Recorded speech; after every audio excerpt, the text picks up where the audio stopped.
Vous êtes encore en compagnie du service français de Radio Taïwan International. Si vous nous rejoignez, c'est Meg Wang et François-Xavier Boulet pour vous présenter notre émission spéciale consacrée au Salon international du livre de Taipei 2023 avec maintenant notre volet consacré aux éditions francophones belges.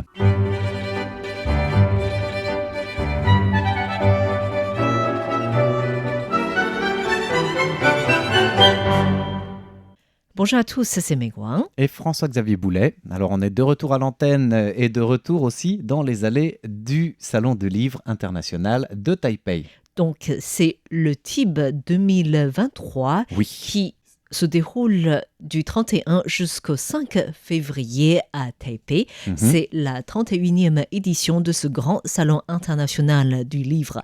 Cette année, le salon est organisé sur 9 thèmes à partir des éditions générales en mandarin. Mais il y a aussi des éditions numériques ou encore en langue étrangère et aussi une zone avec la présence des pavillons étrangers. Voilà, alors on vous a présenté dans une autre rubrique le pays à l'honneur, donc le grand pavillon de la Pologne. Oui. Qui est d'ailleurs à l'honneur pour la première fois en 31 années d'existence du Salon du Livre de Taipei. Oui, en tout, il y a plus de 200 écrivains taïwanais et étrangers qui sont sur place, qui viennent de 32 pays et il y a plus de 470 maisons d'édition qui sont représentées sur le salon. Voilà, alors là, dans l'émission aujourd'hui consacrée aux éditions francophones belges, eh bien, on vous invite à découvrir le partage et la présentation de Philippe Tso, qui fait partie du bureau de représentation de la Belgique à Taïwan,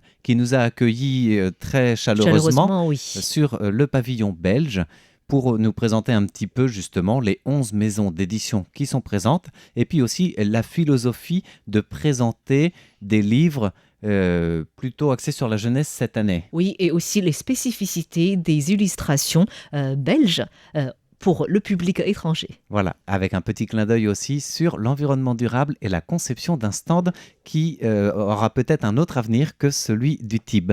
Bonjour Philippe. Bonjour Meg. Merci de nous accueillir sur le stand belge. En fait, on avait vu que sur le salon, il y a beaucoup de livres jeunesse et bandes dessinées qui sont présentés.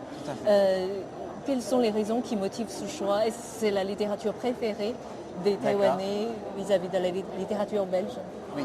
Alors, la Belgique est présente sur ce salon, la Belgique francophone essentiellement, depuis 2006. C'est-à-dire que c'est vraiment pas la première fois qu'on est là. Et en 2013, nous étions pays d'honneur. Cette année, c'est la Pologne, l'année dernière, c'était la France. Et depuis 2013, en fait, la Belgique a pu vendre de nombreux titres de livres de jeunesse à Taïwan en termes de droits d'auteur. Et donc, sur le marché des livres d'enfants illustrés jeunesse à Taïwan, il y a pas mal de titres belges qui sont traduits en chinois et publiés par les éditeurs taïwanais. Et donc, c'est une grande production, c'est une grande exportation belge à Taïwan, importante. Et donc depuis 2013, il y a à peu près une centaine de titres en termes surtout de livres de jeunesse qui ont été traduits et publiés à Taïwan en chinois, en mandarin, et qui du coup bénéficient, on va dire, contribuent à la connaissance de la culture belge à Taïwan. Tout à fait.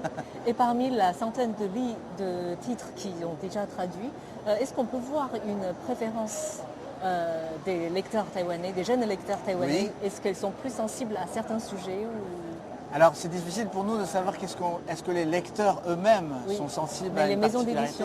Mais les maisons d'édition, effectivement, aiment beaucoup le style belge parce que c'est un style à la fois très imagé et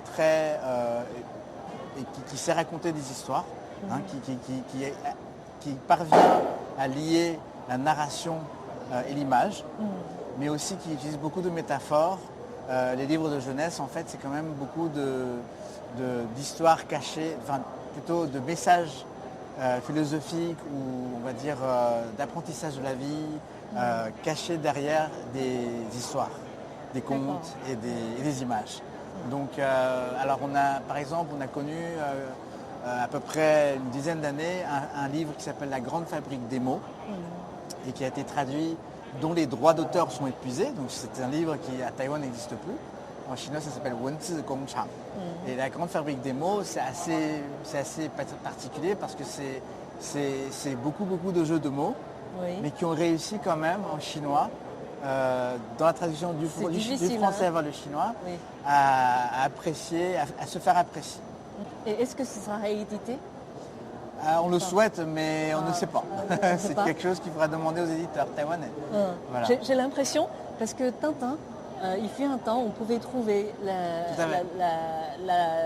le chinois traditionnel en fait sur le marché. Oui. J'ai l'impression que c'est aussi très difficile à trouver. Maintenant. Alors, Tintin est un cas particulier parce que c'est quand même l'une des BD les plus vendues au monde. C'est quelques milliards d'exemplaires dans 80 langues, je crois. Mais Tintin, à Taïwan, en fait, a eu en tout 3 différents éditeurs qui ont édité à différents moments, donc ces 20 dernières années. Et au jour d'aujourd'hui, Tintin en chinois traditionnel, édité par des Taïwanais, est épuisé sur le marché taïwanais. Il ne peut que être trouvé dans les bibliothèques qui se sont fournies donc, avec ces éditions précédentes de Tintin. Donc c'est effectivement un message qu'on essaie de faire passer depuis l'année dernière, depuis plusieurs années sur le Salon du Livre, c'est que Tintin n'est pas disponible sur le marché taïwanais. Les droits d'auteur sont très importants. C'est un marché de droits d'auteur, hein, le marché de Taipei, le marché du livre de Taipei. Et après, il faut savoir aussi que Tintin est une grande marque belge qui rayonne vers le monde. Mais notre travail au niveau de Wallonie-Bruxelles International, au niveau de la Belgique francophone, dans la promotion des livres vers le monde, c'est aussi d'aider les éditeurs plus petits, de bandes dessinées ou de livres de jeunesse, etc. Parce qu'ils ont beaucoup moins de moyens. Donc le gouvernement wallon, le gouvernement belge francophone, en fait, va essayer de soutenir les plus petites maisons d'édition. Donc par exemple aujourd'hui, nous avons des maisons d'édition jeunesse qui sont qu'on expose aujourd'hui, qui peut-être ont seulement 1 ou 2 personnes qui travaillent chez eux, avec l'éditrice en chef et une chargée d'administration. Donc c'est assez exceptionnel, mais aussi ça représente bien le monde d'édition belge qui est plus indépendant, plus agile et qui a tendance aussi à avoir une liberté d'expression propre à elle. Voilà. Mais justement par rapport à l'édition et la littérature belge, je vois que vous avez le grand thème « Lisez-vous le belge ». Oui. C'est une grande campagne que la Belgique a lancée, n'est-ce pas, pour promouvoir la littérature belge justement? Alors, promouvoir la littérature belge, mais surtout pour sauver le monde d'édition, le secteur des librairies et des auteurs. Parce que en fait, avec le Covid, forcément, c'est autant en Belgique qu'ailleurs, le monde de l'édition, les réseaux de libraires et les auteurs ont eu beaucoup de mal à survivre. Donc en fait, Lisez-vous le belge était une campagne qui en 2020, pendant la période de Noël, des cadeaux, le gouvernement belge francophone a lancé cette campagne pour promouvoir, pour que les Belges eux-mêmes achètent plus des livres belges. À commencer. C'était d'abord une histoire belgo-belge. Voilà. Mais après, derrière, en fait, sur les différents salons internationaux du livre, nous avons exporté ce concept pour que, justement, nous puissions promouvoir ce que c'est que les productions littéraires belges. Donc, nous, à Taïwan, on promeut essentiellement, effectivement, les images belges, donc les images et les littératures belges enfants, parce que ce sont des catégories de livres belges qui se vendent bien à Taïwan. Il faut savoir aussi que la formation graphique, les talents de graphisme belges sont très connus dans le monde. Du coup, on leur doit Tintin et les Schtroumpfs, mais aussi beaucoup d'autres productions. Et donc c'est aussi une image qu'on essaie de projeter vers Taïwan pour montrer que voilà, le graphisme, l'imagination, l'invention des traits, des couleurs et des histoires belges méritent également d'être connus à Taïwan. Voilà. Je sais que vous êtes très actif en la représentation belge à Taïwan dans la promotion de la littérature belge. Entre autres, oui. Oui, parce que vous avez créé un coin belge dans la Bibliothèque nationale de l'information, c'était voilà. Et est-ce que vous voyez une évolution de réaction des Taïwanais Alors, nous essayons en fait de faire parler de la Belgique à Taïwan parce qu'on est quand même un petit pays.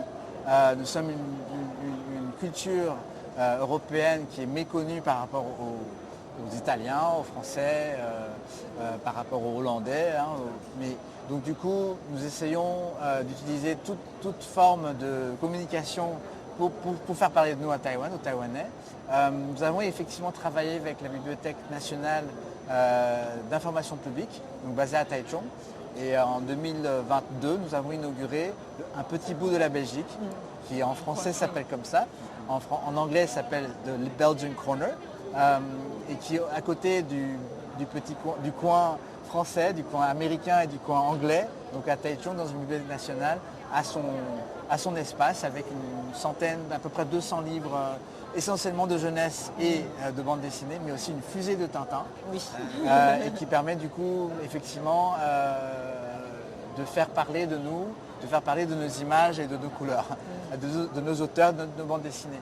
Nous inaugurons un concept qui est rare à Taïwan, c'est-à-dire que quasiment 100% du mobilier, au niveau du mobilier qu'on utilise donc, sur ce stand belge au TIB cette année, nous sommes en train de regarder si nous pouvons en fait tout simplement démonter et remonter cette bibliothèque dans un lieu public à Taïwan en contribution. En fait, on va faire don de tous ces meubles et si possible aussi de certains livres pour que cette bibliothèque future qui serait quelque part à Taïwan puisse bénéficier d'un autre lieu et que du coup l'idée de la durabilité, de la réutilisation, d'économie circulaire puisse effectivement du développement durable puisse effectivement donc se réaliser. Nous avons travaillé avec un architecte qui n'est plus ni moins qu'un Français aussi, monsieur Frédéric Chevassus, et il a en fait utilisé du bambou. Et donc c'est quand même assez particulier les Belges qui utilisent du bambou à Taïwan. Mais l'idée étant surtout que le bambou est un matériau qui aspire beaucoup de carbone, 6 fois plus que le bois. Mais en fait, quand vous regardez aussi le bois qui est utilisé sur les étagères, c'est un bois qui est plutôt nu, qui n'a pas été peint par de l'acrylique, qui est une matière polluante. Et c'est un bois qui est assez neutre et brut plutôt, et qui donc du coup va pouvoir être réutilisé facilement dans un autre lieu. Et donc cette bibliothèque-là, on espère, cette bibliothèque-là qu'on expose au Salon du Livre pourrait, on espère, bénéficier à un autre coin belge que par d'autres à Taïwan. Ça serait bien, oui. Et je vois que vous avez une coopération avec Maison Temps Rêve, c'est aussi nouveau. Voilà. Ça, c'est nouveau, non? Alors, ce n'est pas nouveau, nous avons fait ça l'année dernière déjà. D'accord. La Maison Temps Rêve est une librairie assez exceptionnelle puisque c'est l'unique librairie à Taïwan qui importe des livres de jeunesse étrangers, en langue étrangère originale. Donc en français, en italien, en anglais, en japonais, en néerlandais même parfois. Et c'est une libraire qui a vraiment un regard sur les livres jeunesse dans le monde entier et qui choisissent des titres que, en fait, quand on regarde le marché du livre taïwanais, ce sont seulement ceux dont les droits ont été vendus à Taïwan, qui sont traduits en chinois, qui sont vendus sur le marché taïwanais. Donc quand on parle de milliards d'images publiées dans le monde, dans des livres de jeunesse, Angélique est une aubaine parce que, donc la libraire Angélique Lin est une aubaine parce qu'elle va importer des images que les éditeurs taïwanais ne vont pas eux-mêmes importer, forcément.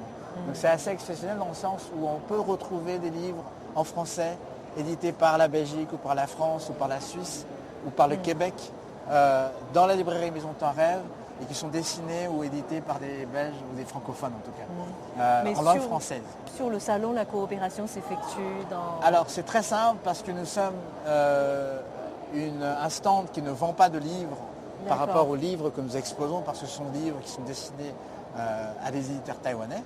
Ce sont des échantillons de livres. Ce ne sont pas des livres que nous allons vendre sur le salon, tandis que la Maison Temps Rêve va pouvoir bénéficier de cette coopération avec nous et vendre leurs livres qui en fait se retrouvent aussi dans les livres que nous exposons. D'accord. Dans une autre, si je refais cette phrase, les livres que nos visiteurs taïwanais viennent et voient sur notre stand peuvent être achetés à la librairie ou sur le stand on va dire un peu plus commercial de la Maison Temps Rêve. Voilà. Alors, vous disiez tout à l'heure que le Salon du Livre, c'est aussi un marché de livres pour les professionnels. Tout à fait. À ce niveau-là, vous avez déjà évoqué quelques coopérations ou quelques spécificités du stand belge. Quelles sont vos attentes générales sur ce salon 2023 du livre avec les 11 maisons d'édition qui se présentent? Merci pour la question. Nous avons donc en tout 11 maisons d'édition, dont 7 qui sont des maisons d'édition de livres d'enfants, et 2 de bande dessinée. Et on a une fondation qui s'appelle la Maison Autric, qui est dédiée en fait à utiliser la bande dessinée pour la préservation du patrimoine. Et c'est à la base en fait un dessinateur de bande dessinée, François Schutten, qui est très connu pour des dessins, pour des bandes dessinées architecturellement impressionnantes, qui a fait des cités obscures en fait dans les années 70-80, qui a fondé cette maison. Et la Maison Autric en fait va utiliser la bande dessinée pour décrire le patrimoine culturel ou architectural de Bruxelles, de La Havane, de Alger et de Moscou, jusqu'ici, par un magazine qu'elle édite tous les 6 mois qui s'appelle Chronikas.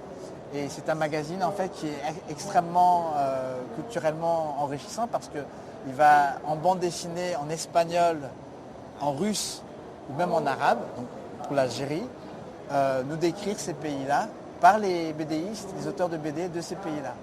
Et donc on espère d'encourager des auteurs de bande dessinée taïwanais à contribuer à ce recueil de bande dessinée patrimonial. D'autre part, nous espérons aussi vraiment que plus de bandes dessinées belges puissent être traduites en chinois, du français vers le chinois, parce que même si l'humour français n'est pas facile, qu'il soit français ou franco-belge ou belge, n'est pas facile à traduire, c'est quand même une richesse que Taïwan, malheureusement, ne peut pas connaître ou ne peut pas découvrir, parce que véritablement, les bandes dessinées belges ont une place dans le monde de la bande dessinée mondiale, le marché on va dire, et c'est une percée on va dire qu'on essaie d'obtenir grâce à ce genre d'action. Et donc on espère que des éditeurs de bande dessinée taïwanais ou d'autres de livres seront intéressés et viendront voir nos cases et nos bandes et nos images, voilà, et nos bulles. Merci beaucoup. Merci beaucoup. Merci. Avec plaisir. Merci à vous. Merci. Alors voilà pour une présentation assez dynamique du pavillon de la Belgique qui est à l'instigation de l'agence Wallonie-Bruxelles Internationale et qui organise, en plus de la présentation de ses ouvrages, diverses activités. Oui, il y a par exemple l'illustratrice belge Marine Schneider qui est sur le salon, qui pour rencontrer les enfants, elle fait même des ateliers pour dessiner avec les enfants. Voilà, et c'est même au-delà du salon puisqu'elle est allée au lycée international français de Taipei, interagir avec les élèves sur place. Donc un atelier qui a dû en émerveiller plus d'un. Et tout au long du week-end, elle accueille aussi des enfants qui... Alors, il faut s'inscrire en avance. Oui. C'est déjà complet, mais c'est intéressant. Et on peut retrouver toutes ces activités aussi sur le site internet de Radio Taïwan International. Oui, avec une vidéo à l'appui, donc à ne pas rater. Donc on rappelle qu'il y a plusieurs émissions et vidéos qui sont réalisées tout au long de cette semaine et la semaine prochaine, dédiées au Salon international du livre. Et ici, donc c'est la Belgique. Voilà, merci de votre écoute. C'était François-Xavier Boulet et Meg Wang pour Radio Taïwan International.